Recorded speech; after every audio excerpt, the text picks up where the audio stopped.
Organize the equations so that they are in the correct category, linear or nonlinear function. So the first thing that we need to do is look at the x variable, and we are going to look to see if it has an exponent or if it's the denominator of a fraction. So here we go. I see that this is the numerator of a fraction.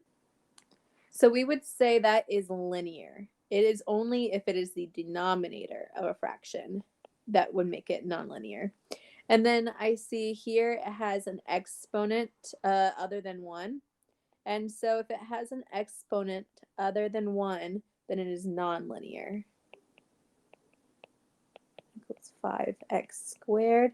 Okay, and then these two I both see are just regular x's, which means it has an exponent of just 1.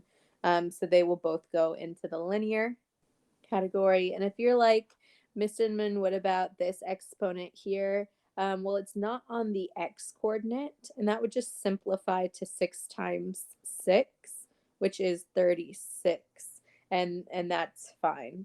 That would not make it nonlinear. It is still linear. Okay, and then lastly, this x variable is in the denominator of the fraction, so it would be nonlinear. And here you have your linear equations and your nonlinear equation.